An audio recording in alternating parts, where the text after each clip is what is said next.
For nearly 3 decades, the identity of an elderly woman found buried in the Southern California desert remained unknown. In March 1994, a group of hunters in the remote Colorado desert near Chiriaco Summit in the Coachella Valley discovered a set of human remains. This woman's remains had been uncovered by a particularly heavy rainstorm which recently hit the area. Authorities determined the victim was a white female between 70 and 85 years old. She had thin white hair about 5 inches long and was found clad only in a disposable adult diaper and a pink robe with no tags or labels. No form of identification was with the body, and investigators quickly concluded that she had been slain. The mystery of who this woman was and how she ended up in a shallow grave would haunt detectives for decades. The discovery on March 9, 1994, set off an immediate investigation by the Riverside County Sheriff's Department. The remains were located several miles off any paved road, indicating that someone had gone to great lengths to conceal the body in the open desert.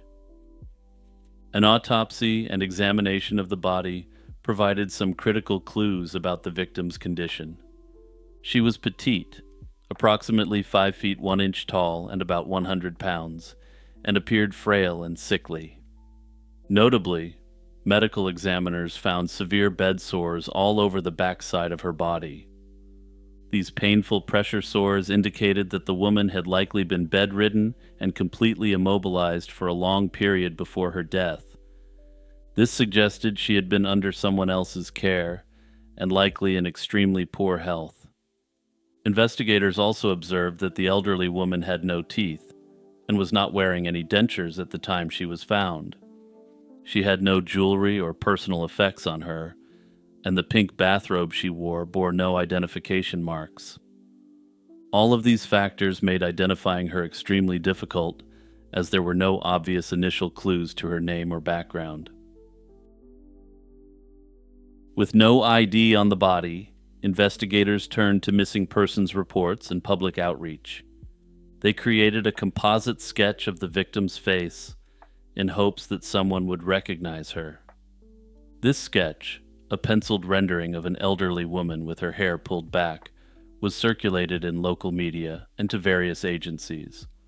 Authorities were hopeful that an acquaintance, neighbor, or relative might see the likeness and come forward with a name.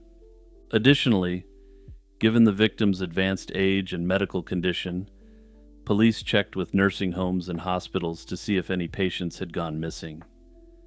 They also looked for any reports of missing elderly women in Southern California around that time, but despite these efforts, no matches were found. No family members contacted the sheriff's department, and no caretakers reported a patient missing. The anonymous victim came to be known only as the Chiriaco Summit Jane Doe, and as months turned into years, the case went cold. Throughout the late 1990s and 2000s, the unidentified victim's case sat on the shelf with few new leads. In 2009, the case details were entered into the newly formed Name Us database. This ensured that her physical description and circumstances were accessible to law enforcement nationwide. But even with wider circulation, her identity remained a mystery. Periodically, investigators revisited the case, but without a name or any new evidence, progress was limited. The passage of time led to growing speculation about who this woman was and how she met her fate. One puzzling aspect was that no missing person report ever matched the victim. In fact, it was later confirmed that the Jane Doe, as she then was, had never been officially reported missing by anyone. For law enforcement, this was a troubling clue. It suggested that those who knew the victim in life either were unaware of her disappearance or had reasons not to report it. Over the years, the leading theory that took hold was that the victim may have been slain by someone close to her. They may have found themselves unable or unwilling to continue caring for a sick elderly relative. The presence of bed sores supported the idea that she had been bedridden and completely dependent on others. However, without an identity, it was impossible to confirm any such theory. It wasn't clear whether she was a local resident of the Coachella Valley or brought in from elsewhere, potentially even out of state. All authorities knew for certain was that an elderly woman had been slain somewhere else and then dumped in the desert, and nobody had stepped forward to even report her missing. As the case languished, forensic technology was advancing. By the 2010s, DNA analysis had become a game changer in cracking unsolved cases such as this. In the 90s, DNA testing was in its infancy and typically required substantial good samples. But by the 2010s, even old degraded remains could sometimes yield a DNA profile. Another problem was that DNA could only be tested against people who were in databases themselves, or had very close relatives in them. In this case, biological samples had been preserved, but earlier attempts to identify her through DNA were unsuccessful because there was no matching profile in law enforcement databases. She had likely never been arrested or entered into any criminal database, and her immediate family's DNA wasn't in any database either. Traditional forensic DNA comparison hit a dead end, but the new technique of forensic genetic genealogy offered a different approach. In 2021, the Riverside County Cold Case Unit decided to apply advanced DNA techniques to the decades-old mystery. They partnered with Othram, a Texas-based laboratory specializing in cold case identifications. Othram's team was able to extract DNA and use their innovative forensic-grade genome sequencing technique to build a comprehensive genetic profile of the victim. This process involves sequencing hundreds of thousands of genetic markers, far more than standard law enforcement DNA tests, enabling even distant familial matches to be detected. Once Othram had developed the profile, the data was returned to Riverside County investigators for genealogical analysis. Armed with this new DNA profile, investigators began to construct the victim's family tree. Little by little, distant cousins and relatives were identified through shared DNA markers. Researchers followed these clues like branches, working backward to find a common ancestor, and then forward through family lines. It was a painstaking process, but eventually it led to a promising name: Clare Antonia Dvorak. Once her identity was known, detectives and journalists began digging into Clare Dvorak's life story. Records showed that she was born Clare Antonia Callis in 1907 in Chicago, Illinois. Not much is known about her early life, though it is known that her parents had been German immigrants. In 1939, she married a man named Joseph Dvorak, and the couple started a family, and they had 2 children, named Donald and Joanne. Sometime in the late 40s, the Dvoraks moved to Florida, settling in Pinellas County, where he worked as a farmer while she was a homemaker. After spending a number of years in Florida, the family eventually moved west to Arizona. By the 1980s, they were living in Scottsdale, and in 1986, Joseph Dvorak passed away while they were still residing there. Now widowed and in her late 70s, Clare apparently decided to relocate again. Sometime after her husband's death, she moved to California's Coachella Valley, possibly to be closer to one of her adult children or other family. She acquired a home in the area, and this is the residence from which she ultimately disappeared, sometime in the early 90s. A striking fact emerged during the investigation of Clare's background. Despite her sudden disappearance and violent end, no missing persons report was ever filed. Neither her children nor any other family or neighbors reported her as missing to the authorities. This explains why law enforcement had no leads in 1994. Clare wasn't listed as a missing person in any database. The lack of a report is now a critical element of the mystery. It hints that someone close to Clare might have known more about her fate and chosen to stay silent. Identifying Clare was a major breakthrough, but it was only the first step in resolving this cold case. With her name and history known, the Riverside County Sheriff's Department has turned their focus toward finding out who was responsible for her death. The case is now being investigated as an active slaying, albeit one that's 30 years old. Publicly, authorities have remained tight-lipped about any suspects or persons of interest. However, the very nature of the crime suggests a limited pool of potential perpetrators, likely those in Clare's immediate circle. Because she was elderly and infirm, she wouldn't have been physically capable of traveling far on her own. Instead, the evidence points to someone who had access to this vulnerable woman. At this stage, her cause of death hasn't been publicly released, but it was deemed a slaying by the coroner back in 1994. So what happens next to bring justice for Clare Dvorak? Aside from the obvious first step of taking a very close look into her family, there are some other less obvious steps that could be taken. An effective investigation may begin with a close review of Clare's financial footprint, treating her bank and Social Security activity as a potential roadmap to her final months. Unusual ATM use or transfers to third parties may signal financial exploitation, pointing toward a caregiver or family member who had access to her accounts.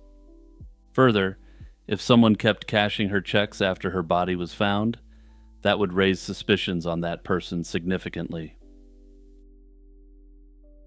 Next, authorities could systematically examine records from care homes and home health agencies in the Coachella Valley area. Intake forms, admission dates, and nursing notes could reveal when Clare last received professional care and who was responsible for her daily needs. Cross-referencing staffing rosters with incident reports may uncover witnesses to neglect.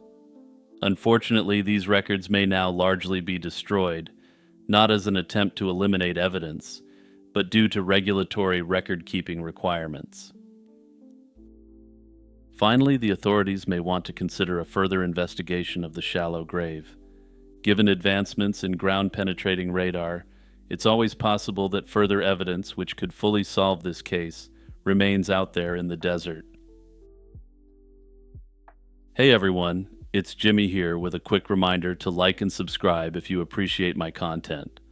Also remember to check out my other channels for unsolved mysteries and historical content. On January 12, 1993, a man out for a walk in the woods in Orlando, Florida, made a grim discovery near the intersection of Heather Road and Dennis Avenue. The skeletal remains of an adult male were found lying in the underbrush. The Orange County Sheriff's Office responded to the scene after the passerby hurried to a nearby store to call authorities. Investigators noted the victim was a white male, approximately 5'10", and estimated to be between 45 and 55 years old. The deceased man was wearing a blue tank top, blue jeans, and socks, but carried no identification of any kind. From the start, deputies treated the area as a crime scene, and a forensic examination confirmed that the man had been slain with a single shot to the head. In the weeks and months following the discovery, Orange County detectives scoured missing person reports and forensic records, hoping to match the John Doe to someone reported missing. The timing seemed like it should have been a crucial clue. The remains were found in early 1993, and indeed a local man had been reported missing just a couple of weeks before the discovery. In fact, Greg Carpenter had last been seen alive on December 26, 1992, and his family reported him missing to the Orlando police that very same day. This was only 17 days before the unidentified body was found. Yet, despite this proximity of the reports and the fact they were in the same jurisdiction, authorities at the time didn't manage to connect the cases. It's unclear why exactly this was, since Greg Carpenter fit the profile of the John Doe exactly. Over the years, law enforcement compared the John Doe's profile against nationwide missing persons, but no match was found. With limited technology in the early 1990s, investigators had exhausted traditional methods. Fingerprints were impossible due to decomposition, and DNA profiling was in its infancy. They relied on dental records and missing persons flyers, but nothing panned out, and there was official speculation that he may have been a tourist who never made it home. The case file lingered in the cold case unit, periodically revisited as technology improved. However, without a name, solving the case itself was next to impossible. Detectives had little to go on regarding motive or suspects. The manner of death, an execution-style shot, suggested the possibility of an illicit business dispute gone horribly wrong. But again, authorities could only speculate. In the late 2010s, Orange County cold case detectives began reviewing old John and Jane Doe files to see if DNA technology could shed new light. In 2022, they partnered with Othram to attempt to crack the case with genetic genealogy. With this profile in hand, Othram's in-house team searched for relatives by comparing the victim's DNA to profiles uploaded in public genealogy databases. Before long, they found genetic matches to distant relatives of the John Doe. These leads were handed back to Orange County investigators, and the detectives on the case then conducted a follow-up investigation, contacting potential family members. In 2024, Orange County detectives announced that the 30-year mystery had been solved. The remains were positively identified as Greg Carpenter, born in 1947. Greg Carpenter was not a mysterious stranger after all. He was a 44-year-old Orlando man who had vanished during the 1992 Christmas season. Born into a military family in 1947, Carpenter had spent much of his life in Central Florida, graduating from a local high school. When he disappeared on December 26, 1992, his family immediately knew something was wrong and filed a missing persons report. Sadly, they would spend the next 31 years without answers, and in the meantime, Carpenter's parents passed away, not knowing his fate. With Greg Carpenter's identity confirmed, the Orange County Sheriff's Office officially reclassified the file from an unidentified person case to an active investigation.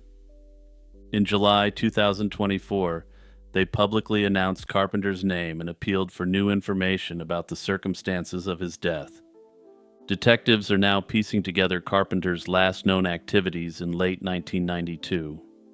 It's known that he spent Christmas Day 1992 with family or friends, but details have not been released beyond those basic facts, and what ended up happening afterward remains a mystery. Investigators are pursuing leads to determine who Carpenter was with when he disappeared, and any possible motives for his slaying. Because the case is over 30 years old, potential witnesses' memories have faded, and some individuals who knew Greg might be hard to find. Nevertheless, authorities are hopeful that someone, somewhere has information that could further crack the case. They have urged anyone who knew Greg Carpenter or has knowledge whatsoever about his life to come forward. They've stressed that even seemingly small details about his relationships, business dealings, or habits could provide the clue needed to identify a suspect.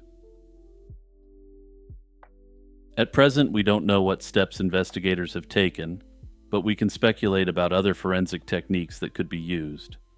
Investigators could use isotopic and elemental bone analysis to pinpoint Greg's geographic movements before his passing.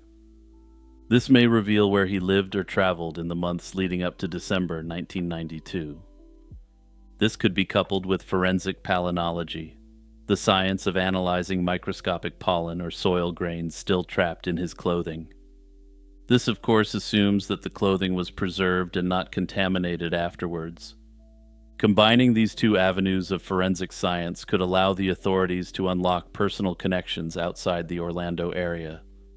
For example, it could indicate that he was in a certain region of Texas and the authorities could spread word of his identity there through the local news and social media. Another potential avenue is to reinvestigate the crime scene for further clues that may have been missed. For instance, the authorities could retain forensic archaeologists and conduct ground-penetrating radar scans to determine if there are any abnormalities in the area where Greg was found. While this is a long shot, especially given the passage of time, it could yield the one clue that cracks the remainder of the case wide open. Forensic accountants could also be retained to examine his financial interactions for any irregularities, or at least to find further social or business connections. However, this again may be difficult given the passage of time and the destruction and loss of records over the decades.